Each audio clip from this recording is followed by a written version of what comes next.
Hello everyone, welcome back to prep classes academy. आज हम लोग पढ़ेंगे फिलोसफिकल फाउंडेशन का chapter number 4 which is value education. और हम जानेंगे वैल्यू का क्या इंपॉर्टेंस होता है हमारे लाइफ में और क्यों इंपॉर्टेंट होता है। Value education, concept of value. Here's a simple breakdown of the concept of values in points. Beliefs, values are things we believe are important in life like honesty और kindness. तो value क्या होता है? एक belief होता है हमारे अंदर जो कि ये सोचता है कि honesty and kindness is importance. Guides for behaviour, value जो होता है वो हमारे बिहेवियर को गाइड करता है। पर्सनल इम्पोर्टेंस, मतलब वो हम जो वैल्यू होता है वो हमारे अंदर ये फीलिंग लाता है कि डिफरेंट पर्सन जो भी हमारे लाइफ में, हमारे फैमिली हो, सक्सेस हो, फेयरनेस हो, सबको हमें वैल्यू देना है। Influence decisions. Our values influence the decision we make for big life choices to everyday actions. जो भी हम लोग काम करते हैं अपने लाइफ में, जो भी डिसीजंस लेते हैं, कहीं बहुत ज़्यादा ऐसा भी होता है कि हमारे जो वैल्यूज़ होते हैं वो उसके ऊपर बहुत इम्पैक्ट डालते हैं। शेप रिलेशनशिप, हमारा रिलेशनशिप हमारे वैल्यूज़ के हिसाब से शेप होता है। Reflect in action, our values are often shown through what we do and how we treat people. Meaning of value. In the context of value education, value refers to the principles and standards that guide individuals in making ethical and responsible decision. एक ethical and responsible decision लेने को हम value बोलते हैं। इसमें आ जाता है हमारा moral principles क्या है, जैसे honesty, integrity, respect। फिर हमारा guiding behavior कैसा है कि हम किस तरीके से हम बिहेवियर रखते हैं दूसरों की तरफ, हमारे सोसाइटी के तरफ। पर्सनल डेवलपमेंट, जो वैल्यू होते हैं वो एक इंडिविजुअल को समझाते हैं इनडायरेक्टली कि कैसे हमें प्रिंसिपल्स हमारे होने चाहिए, किस तरीके का कैरेक्टर डेवलपमेंट और पर्सनल ग्रोथ हमारा होना चाहिए। फिर आता है social harmony. By emphasising values like empathy, fairness and cooperation, value education seeks to improve relationship and create a more harmonious society. हमारा जो रिलेशन है वो वैल्यूज की वजह से बहुत ही पॉजिटिव रहता है, जिस वजह से जो एक क्या क्रिएट होता है, एक harmonious society. Ethical decision making, हम जो डिसाइड करते हैं, जो भी डिसीजन लेते हैं हमारे लाइफ में, वो भी बहुत एथिकल होता है। Educational value refers to the worth or significance of something in terms of its ability to enhance learning, personal development and intellectual growth. Educational value क्या होता है? एक ऐसा वैल्यू जो कि हमारे पर्सनल डेवलपमेंट, हमारे लर्निंग को एनहांस करता है। Learning enrichment, it indicates how well something helps individuals learn new concept, skills और knowledge. For example, a text book with educational value provides useful information and helps students understand a subject better. तो learning enhancement में help करता है। जैसे कोई text book है, उसमें educational value जो होता है वो प्रोवाइड क्या करता है, वो इन्फॉर्मेशन प्रोवाइड करता है बच्चों को कि किस तरीके से स्टूडेंट जो है वो उसको अंडरस्टैंड कर सके। स्किल डेवलपमेंट में हेल्प करता है। It involves the ability of an experience और resource to improve critical thinking, बढ़ाने में हेल्प करता है। प्रॉब्लम सॉल्विंग जो होता है, हमारा जो प्रॉब्लम सॉल्विंग स्किल होता है उसको भी इम्प्रूव करता है। For instance, a hands-on project can have high educational value because it helps develop practical skills. Hands-on project जो होता है, जो practical project होता है, वो ज़्यादा educational value increase करने में help करता है। फिर आता है हमारा personal growth। तो पर्सनल ग्रोथ कैसे होगा? जब हमारा कैरेक्टर डेवलपमेंट, हमारा वैल्यू डेवलपमेंट सही से होगा।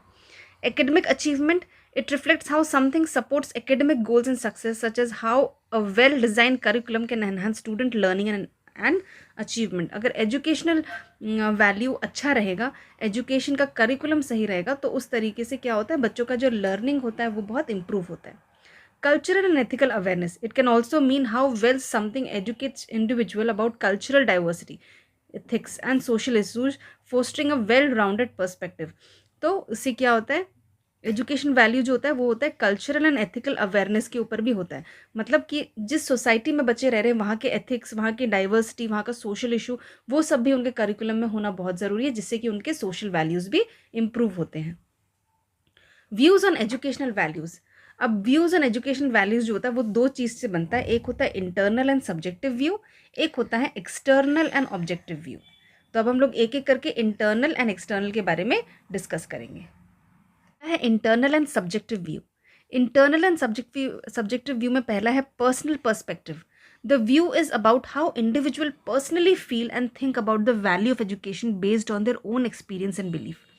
पर्सनल पर्सपेक्टिव क्या होता है कि ये दिस व्यू इज़ अबाउट, ये किस बारे में कि एक इंडिविजुअल पर्सनली क्या फील करता है, उसके हिसाब से वैल्यू ऑफ एजुकेशन क्या है, वो उसके खुद के एक्सपीरियंस एंड बिलीफ पे फोकस करता है, उसके हिसाब से उसको वो जज करता है कि वैल्यू ऑफ एजुकेशन क्या है।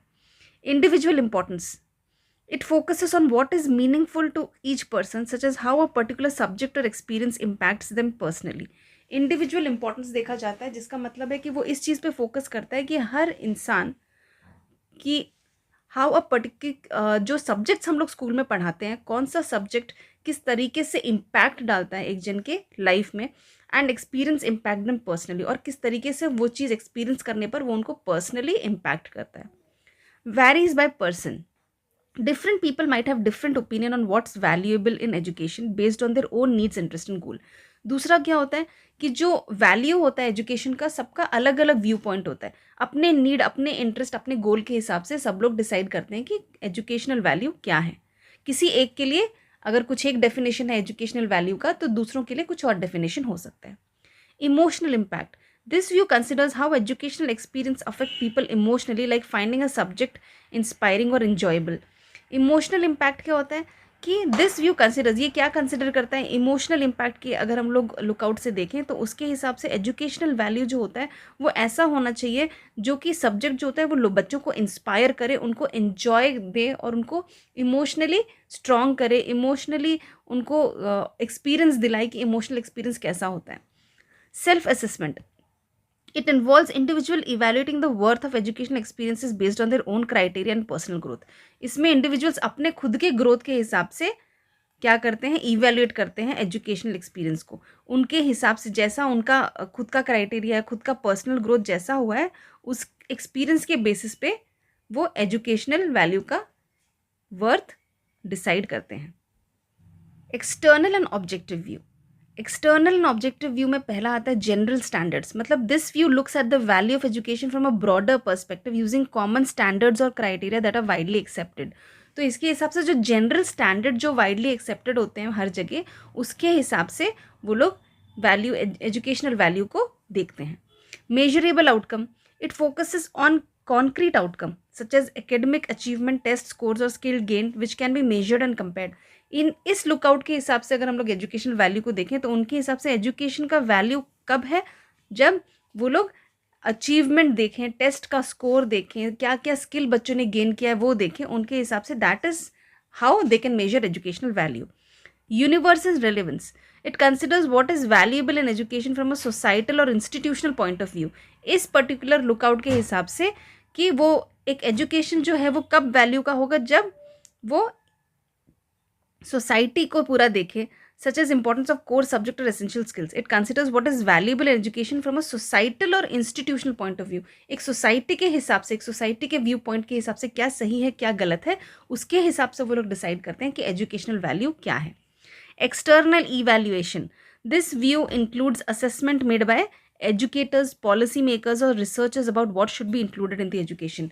इसमें क्या है कि जो एजुकेटर्स होते हैं, जो पॉलिसी मेकर्स होते हैं, जो रिसर्चर्स होते हैं, उनके जितना भी वो असेसमेंट करते हैं, जो भी वो रिसर्च करते हैं, उसके हिसाब से वो लोग डिसाइड करते हैं कि एजुकेशन सिस्टम में क्या इंक्लूड होना चाहिए क्या नहीं होना चाहिए। Standardized impact, it evaluates educational value based on objective factors like educational standard, curriculum effectiveness and overall benefit of society. Standardized impact के हिसाब से educational value कब होता है, जब वो इफेक्टिव, इतना इफेक्टिव हो कि उसको बच्चों को सोसाइटी में भी कुछ बेनिफिट हो, एजुकेशन के कुछ स्टैंडर्ड्स हों और करिकुलम जो है वो उनको सोसाइटी में रहने के लिए भी हेल्प करे, उनको बहुत कुछ सोसाइटल चीज़ें सिखाए। Next is classification of values. पहला है अल्टीमेट वैल्यूज़। अल्टीमेट वैल्यूज़ में आ जाता है सत्यम, शिवम, सुंदरम। ये तीन चीज़ें हमने पहले भी सुनी होगी, लेकिन हमने कभी इसको रिलेट नहीं किया होगा एजुकेशनल वैल्यू के साथ। तो इसका मीनिंग क्या होता है? सत्यम मतलब ट्रुथ, यानी ट्रुथ और reality. It represents the pursuit of honesty, integrity and authenticity. तो सत्यम का मतलब होता है honesty, integrity and authenticity. Value क्या है? Upholding truth means being honest in words and action, seeking genuine understanding and aligning with what is real and accurate. Shivam होता है goodness and auspiciousness. Goodness and auspiciousness क्या हो जाता है? It often refers to divine quality of being beneficial and nurturing. इसका value क्या होता है? Kindness, compassion and a desire to promote well-being for oneself and others. It encourages a life of moral virtuousness and positive action. तो value जो होता है, पहला जो क्लासिफिकेशन ऑफ वैल्यू वो है अल्टीमेट वैल्यू, जिसमें तीन चीज़ें आती हैं, सत्यम, शिवम, सुंदरम। अब सुंदरम क्या है? ब्यूटी। ब्यूटी मतलब ब्यूटी और aesthetic harmony, it refers to the appreciation of beauty in the world. Value क्या है? कि recognising and creating beauty in one's surrounding, action and relationship. It underscores the importance of harmony, grace and joy of living. तो summary क्या है? सत्यम है be honest and seek truth, Shivam है act with kindness, Sundaram है appreciate and create beauty and. तो ultimate values के बाद हमारा नेक्स्ट क्लासिफिकेशन है वो है इमीडिएट वैल्यूज ऑफ एजुकेशन। अब इमीडिएट वैल्यूज क्या है? इंस्टेंट नॉलेज कि जो एजुकेशन होता है वो हमें instant learning and understanding provide करता है, इमीडिएट स्किल्स प्रोवाइड करता है, जैसे कि कंप्यूटर स्किल्स हो, लैंग्वेज स्किल्स हो, ये सब प्रोवाइड करता है। शॉर्ट टर्म बेनिफिट्स होता है, जैसे हमारे ग्रेड्स इंप्रूव करना, जॉब के लिए हमें रेडी कर देता है। करंट अपॉर्चुनिटीज़ प्रोवाइड करता है, जैसे हमारे जो इमीडिएट जॉब्स या इंटर्नशिप्स होते हैं उन चीज़ों में हमें हेल्प करता है। एंड प्रॉब्लम सॉल्विंग में हेल्प करता है, जैसे एकेडमिक हो, करंट एकेडमिक और personal challenges with new information और स्ट्रैटेजीज। तो पहला था अल्टीमेट वैल्यू, फिर है इमीडिएट वैल्यू। इमीडिएट वैल्यू के बाद हमारा है रिमोट वैल्यू ऑफ एजुकेशन। अब रिमोट वैल्यू क्या है एजुकेशन का? लॉन्ग टर्म नॉलेज, हमें लॉन्ग टर्म अंडरस्टैंडिंग देता है, जिससे हम अपना लाइफ बिल्ड करते हैं, हमारा जो फाउंडेशन होता है उसको स्ट्रॉन्ग करता है। फ्यूचर करियर में हमारा हेल्प करता है, हमने जो भी पढ़ा होता है वो एजुकेशन हमें काफ़ी कुछ ऐसा चीज़ें सिखाते हैं जो हमारे फ्यूचर करियर में हेल्प करता है। लॉन्ग टर्म स्किल्स प्रोवाइड करता है, जैसे थॉट्स हो, फिर प्रॉब्लम सॉल्विंग का एक स्किल हो, या फिर एनालिटिकल थिंकिंग हो, ये सब हमें एजुकेशन प्रोवाइड करता है। फ्यूचर अपॉर्चुनिटी में यूज़ करता है। फिर पर्सनल ग्रोथ में हमारी बहुत हेल्प करता है, जैसे हमारे वैल्यू शेप करता है, हमारे लर्निंग को जो हमने लर्न किया होता है वो लाइफ लॉन्ग रहता है। तो फ्यूचर चैलेंजेस के लिए हम लोग हमेशा रेडी रहते हैं। उसके बाद आता है हमारा रिमोट वैल्यू के बाद objective classification of value. Objective classification है this approach categorises values based on universally recognised criteria और स्टैंडर्ड, जिसमें आ जाता है moral, cultural, social and economic value. Moral value में आ जाता है honesty, fairness and respect. Cultural value में आ जाता है tradition and customs. Social value में आ जाता है हमारा justice, equality and cooperation. And finally economic value में आ जाता है हमारा कि values related to material wealth and resources such as efficiency, किसी चीज़ में एफिशिएंट होना, प्रोडक्टिव होना, फाइनेंशियली स्टेबल होना, ये सब हमारे इकोनॉमिक वैल्यू में आ जाते हैं। फिर आता है हमारा personal, family, socio cultural, material, spiritual values.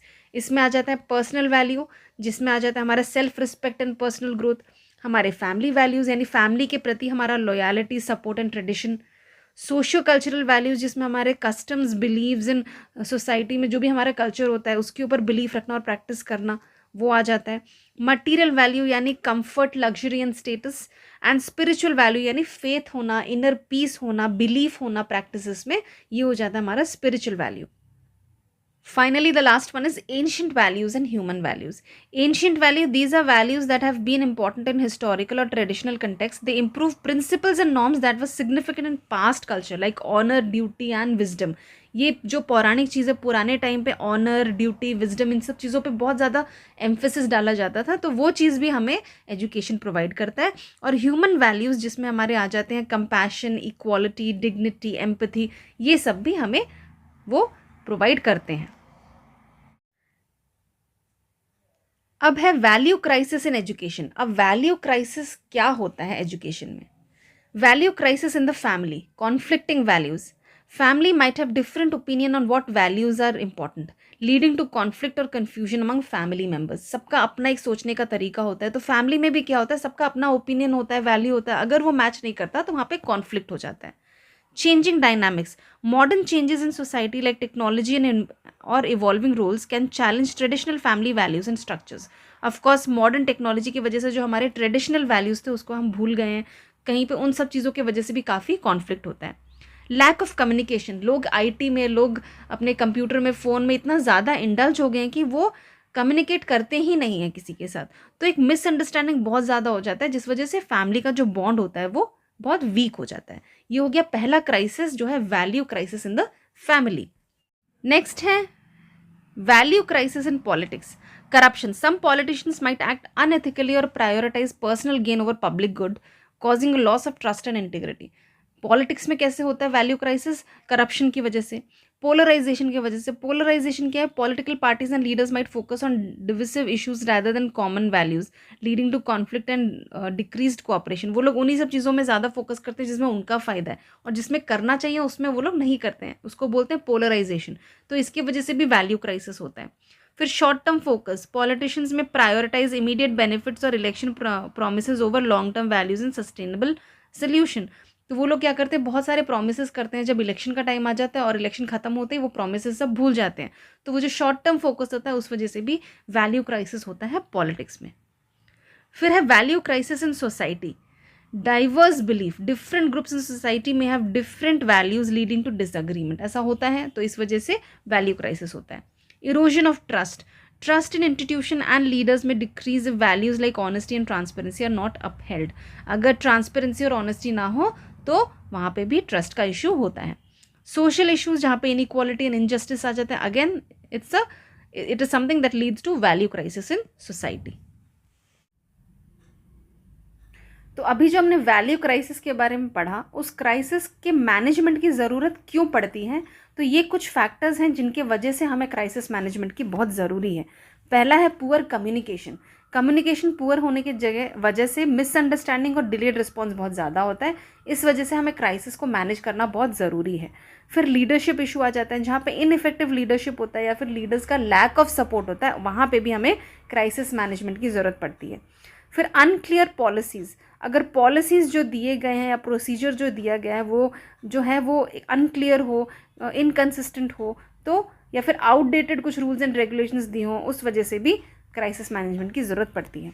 Ethical violation, जहाँ पे अनएथिकल बिहेवियर होता है, actions that go against company value such as dishonesty and discrimination can lead to crisis. Lack of accountability, अगर फेलियर होता है, कोई आपको एक काम दिया जाता है, आप उसको उस काम के लिए आप अकाउंटेबल हैं लेकिन उसको सही से नहीं करते हैं, तो it may lead to a severe problem. Employee dissatisfaction, low morale या हाई टर्नओवर अगर होता है किसी कंपनी में, तो बहुत ज़्यादा बहुत ज़्यादा कॉन्फ्लिक्ट हो जाता है वहाँ पे, और इंस्टेबिलिटी हो जाता है एंड क्राइसिस का सिचुएशन आ जाता है, तो वहाँ पे क्राइसिस मैनेजमेंट की बहुत ज़रूरी है। ऑपरेशनल फेलियर मतलब system breakdown, failure in technology और process can disrupt operations and cause crisis. अगर सिस्टम का ब्रेकडाउन हो जाए या फिर सप्लाई चेन में कुछ इशू हो तो भी क्राइसिस आ जाता है। एक्सटर्नल थ्रेट्स, इकोनॉमिक चेंजेस, जैसे fluctuation in the economy can create financial stress. अब इकोनॉमी में कुछ फ्लक्चुएट हो जाए तो वहाँ पे फाइनेंशियल स्ट्रेस आ जाता है, फाइनेंशियल क्राइसिस आ जाता है।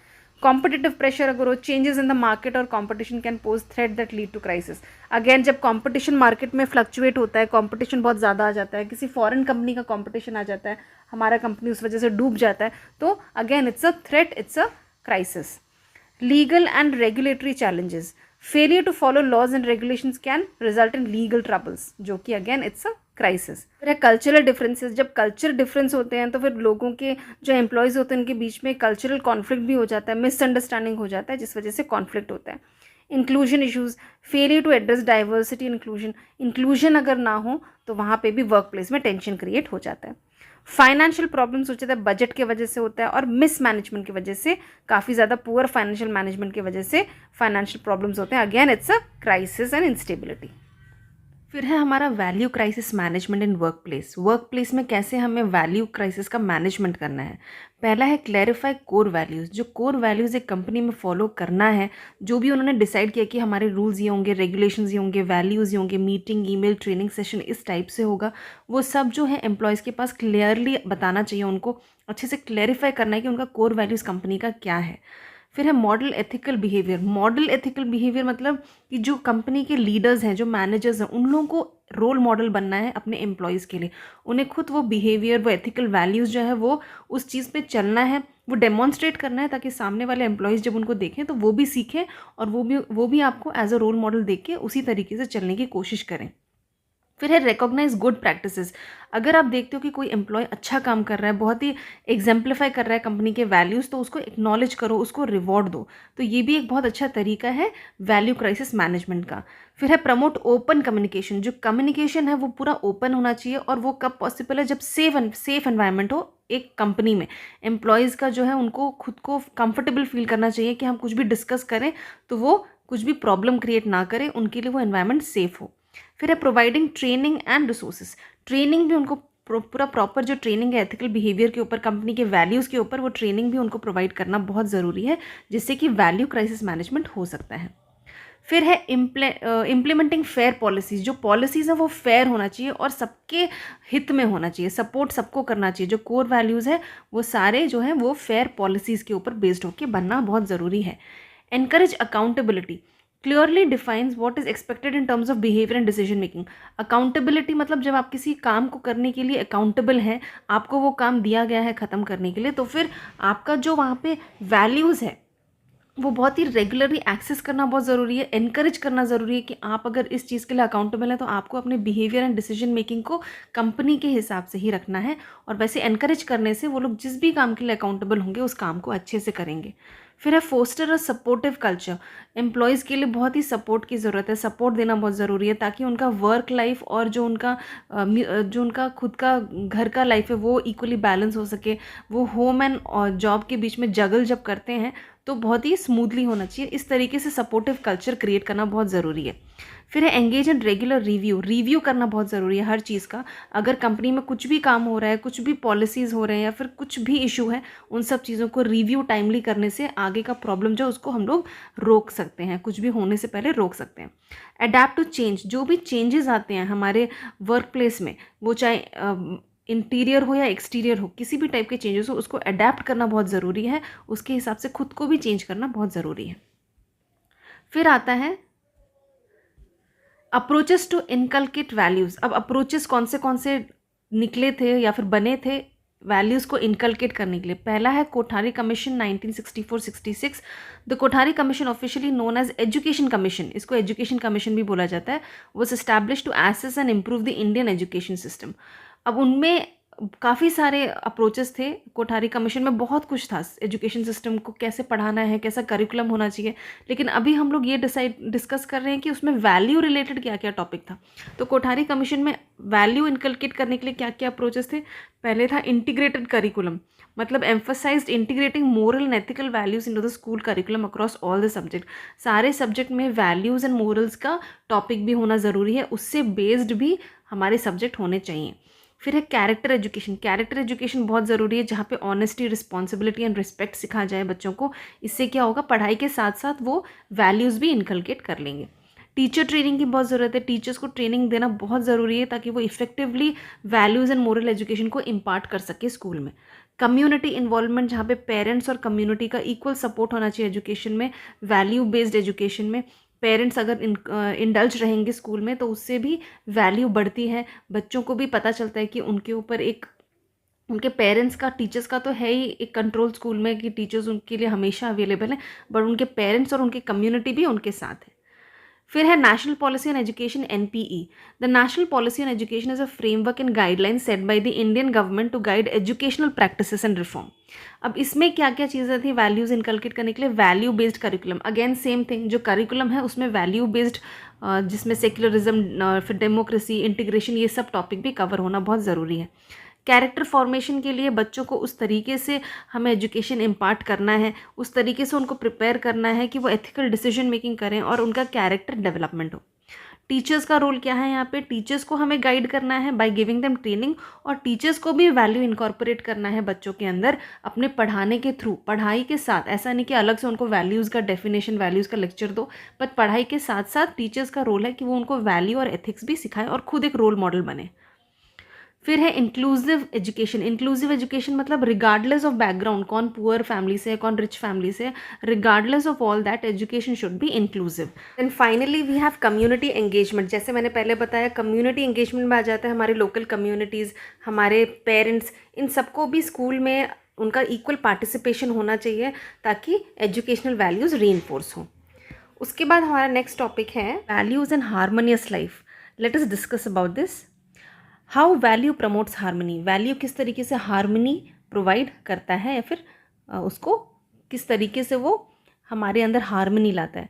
Guiding behaviour. Values help us make consistent and principled decision. हम लोग जो भी डिसीजन लेते हैं बहुत ही प्रिंसिपल्ड डिसीजन होता है, leading to predictable and reliable behaviour, जिस वजह से कि हमारा बिहेवियर बहुत ही रिलायबल होता है।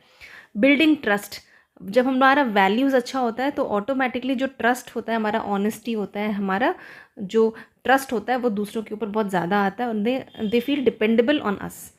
Then we have resolving conflict. हम लोग कॉन्फ्लिक्ट बड़े आराम से रिजॉल्व कर सकते हैं अगर हमारे अंदर वैल्यूज़ हों। अगर हम लोग बहुत फ्रस्ट्रेटेड होंगे, बहुत ही ज़्यादा एरोगेंट होंगे, तो लड़ाई हो या फिर कॉन्फ्लिक्ट हो, उसमें हम बहुत ज़्यादा इन्वॉल्व हो जाते हैं।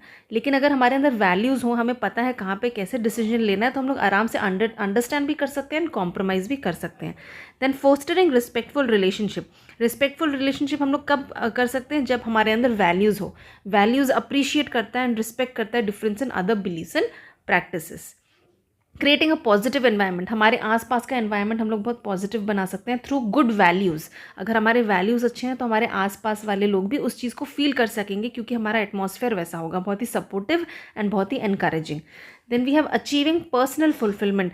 Aligning our actions with our values leads to a sense of fulfilment and authenticity. Values जो होते हैं वो हमें पर्पस देते हैं, मीनिंग देते हैं कुछ भी एक्शन करने के लिए। हम दूसरों की मदद करते हैं, we become very helpful and we feel more satisfied because of that. And then promoting social harmony. अगर हमारे अंदर वैल्यूज़ अच्छे हों, shared values in a community such as fairness and mutual respect जो होता है, it helps maintain social order and harmony.